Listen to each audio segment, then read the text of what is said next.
Protocol મુજબ યોગ અભ્યાસ। તો હવે સમાચારોમાં આગળ વાત કરીએ આપણે કચ્છની। તો કચ્છમાં 12મા આંતરરાષ્ટ્રીય યોગ દિવસની ભવ્ય ઉજવણી કરાઈ હતી। સ્મૃતિવન ખાતે હજારો લોકો એમાં જોડાયા પણ હતા। આજે સમગ્ર વિશ્વ સાથે કચ્છ જિલ્લામાં પણ 12મા આંતરરાષ્ટ્રીય યોગ દિવસની ઉત્સાહભેર ઉજવણી કરવામાં આવી હતી। ભુજના સુપ્રસિદ્ધ સ્મૃતિવન ખાતે આયોજિત મુખ્ય કાર્યક્રમમાં રાજ્યના શિક્ષણ મંત્રી ત્રિકમ ચાંગા સહિત હજારો શહેરીજનોએ ભાગ લઈ યોગાભ્યાસ કર્યો હતો।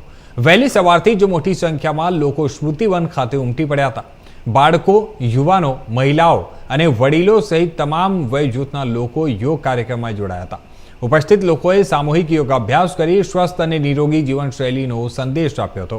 આ કાર્યક્રમમાં રાજ્યના શિક્ષણ મંત્રી ત્રિકમ ચાંગા, શહેરના નગરસેવકો, જિલ્લા અધિક કલેક્ટર સહિતના ઉચ્ચ વહીવટી અધિકારીઓ પણ ત્યાં ઉપસ્થિત રહ્યા હતા। સૌએ નાગરિકો સાથે મળીને વિવિધ યોગાસનો કર્યા હતા। આ પ્રસંગે યોગના માધ્યમથી માનસિક અને શારીરિક સ્વાસ્થ્ય જાળવવાના મહત્વ ઉપર ભાર મૂકવામાં આવ્યો હતો।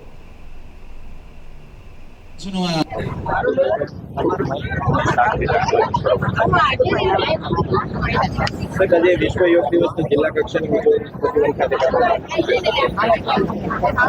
ખૂબ સુંદર મજાને બાબત કહી શકાય, ગૌરવશાળી વાત કહી શકાય, ગૌરવ લઈ શકાય કે આજે સમગ્ર વિશ્વમાં 12મા યોગ દિવસની ઉજવણી કરવામાં આવી રહી છે।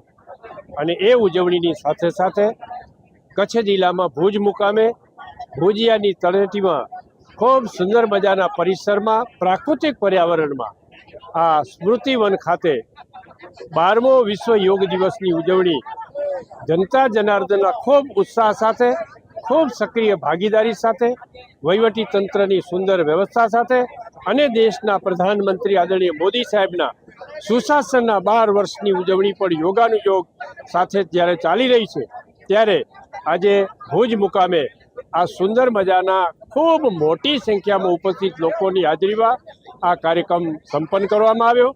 રાજ્ય સ્તરે પણ રાજ્યના લાડીલા મુખ્યમંત્રી આદરણીય ભૂપેન્દ્રભાઈ પટેલ સાહેબની આગેવાનીમાં સમગ્ર રાજ્યમાં આ સુંદર મજાના યોગ દિવસનો કાર્યક્રમનું આયોજન થયું છે। એક ભારતવાસી તરીકે ચોક્કસપણે ગૌરવ લઈ શકાય કે જે દુનિયાના લોકો ભારતની અનેકવિધ ધાર્મિક, સામાજિક અને સાંસ્કૃતિક વાતોની ટીકા કરતા હતા એ જગત આજે વિશ્વ યોગ દિવસની ઉજવણી કરે છે। એ આપણા કામની મહત્વ અને એના સ્વીકારની એક અનુભૂતિ